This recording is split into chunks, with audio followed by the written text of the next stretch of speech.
পঞ্চায়েতের দুর্নীতি রুখতে আইন বদল করল রাজ্য সরকার। প্রধান উপপ্রধান নয়, পঞ্চায়েত তহবিলের টাকা এবার থেকে খরচ করতে হলে এক্সিকিউটিভ অ্যাসিস্ট্যান্টের সই লাগবে। বিধানসভায় পাশ হয়ে গেল সংশোধনী বিল। ক্ষমতায় এসেই রাজ্যের পঞ্চায়েত প্রধান উপপ্রধানদের ক্ষমতা ছেঁটে দিল বিজেপি সরকার। বিধানসভায় পাশ হয়ে গেল পঞ্চায়েত আইন সংশোধনী বিল। পঞ্চায়েতের তহবিল থেকে টাকা খরচে এবার এক্সিকিউটিভ অ্যাসিস্ট্যান্টের স্বাক্ষর বাধ্যতামূলক। অসুবিধা ওটাই হবে, কাটমানিটা অসুবিধা হয়ে যাবে। বিগত পঞ্চায়েত একটা আপনাদের মন মতো পঞ্চায়েত নয়, একটা অন্য একটা দল গোটা বাংলায় পঞ্চায়েত রাজ, তারা পঞ্চায়েতে এখনো সেখানে কাজ করছে। সেহেতু এই পঞ্চায়েতটাকে দখল করতে গেলে ঘোরাপথে অ্যাডমিনিস্ট্রেটর করে দিয়ে পঞ্চায়েতের ক্ষমতা সরাসরি আপনারা সেখানে গ্রহণ করতে চাইছেন। পঞ্চায়েত নির্বাচন হওয়ার কথা 2028 সালে। রাজ্যে তৃণমূল ক্ষমতাচ্যুত হওয়ার পর বিভিন্ন পঞ্চায়েতে প্রধান এবং উপপ্রধানদের দেখা মিলছে না বলে অভিযোগ, যার জেরে পরিষেবা পাচ্ছেন না সাধারণ মানুষ। এই প্রেক্ষিতে শনিবার বিধানসভায় পাশ হল the West Bengal panchayat second amendment bill 2026। Panchayat তহবিল থেকে খরচের ক্ষেত্রে এক্সিকিউটিভ অ্যাসিস্ট্যান্টের সই বাধ্যতামূলক করা হয়েছে এবং চেকে এক্সিকিউটিভ অ্যাসিস্ট্যান্ট ও সচিব যৌথভাবে সই করবেন।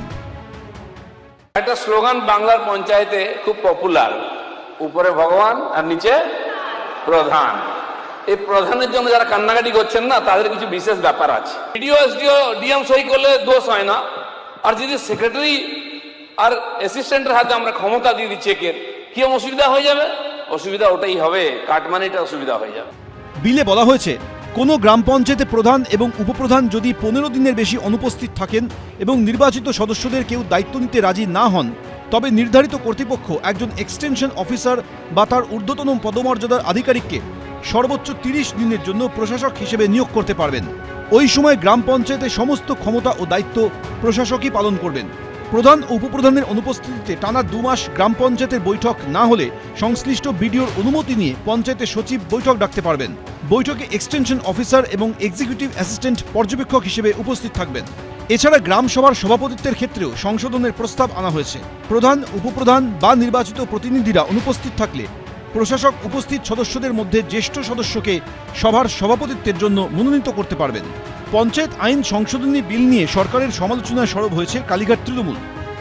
পঞ্চায়েত বিলের যে সংশোধনী আনা হচ্ছে সেটা ব্যাকডোর পলিটিক্স, ঘুরপথে তৃণমূল পরিচালিত বা আজকের দিনের বিরোধী যারা আছে তাদের পরিচালিত পঞ্চায়েতগুলি দখল করার চেষ্টা করছে ভারতীয় জনতা পার্টি। এটা তৃণমূলের পক্ষে সম্ভব ছিল না, চোর বানিয়ে দিয়েছে, সম্পত্তির ভাগিদার করেছে, বাড়ি গাড়ি সব করতে গিয়েছে এবং নেতারাও তাকে প্রশ্রয় দিয়েছে, তার থেকে টাকা তুলেছে। সেই বাহিনীকে নিয়েই যদি বিজেপি হয়, তাহলে সৎ মানুষকে রাজনীতিতে আনবার মনোভাবে বিজেপি চলবে, এটা ভাবার কোনো লাভ নেই। ওদের স্টকে নেই সৎ লোক। পাল্টা জবাব দিয়েছেন পঞ্চায়েত মন্ত্রী। অনেকের খুব অসুবিধা হচ্ছে, কেন আইন পরিবর্তন হচ্ছে। অনেকে 5 বছরের জন্য ইনভেস্ট করেছিলেন, টাকা পয়সাতে টিকিট কেটেছিলেন, দিয়ে জিতেছিলেন টিকিট কিনে, যে 5 বছর কামাবো, তার থেকে 2 বছর মাইনাস হয়ে যাচ্ছে, কষ্ট তো হবেই। 1977 সালে রাজ্যে ক্ষমতায় আসার পর পঞ্চায়েতি রাজ ব্যবস্থাকে শক্তিশালী করার উপর বিশেষ জোর দেয় বামফ্রন্ট সরকার। 1978 সালে চালু হয় ত্রিস্তরীয় পঞ্চায়েতি রাজ, যে ব্যবস্থার প্রশংসা করেছিলেন খোদ প্রয়াত প্রাক্তন প্রধানমন্ত্রী রাজীব গান্ধী। সেই পঞ্চায়েত ব্যবস্থার সংশোধন করল রাজ্যের বিজেপি সরকার। উজ্জ্বল মুখোপাধ্যায়, কৃষ্ণেন্দু অধিকারী, এবিপি আনন্দ। এবিপি আনন্দ, এগিয়ে থাকে, এগিয়ে রাখে।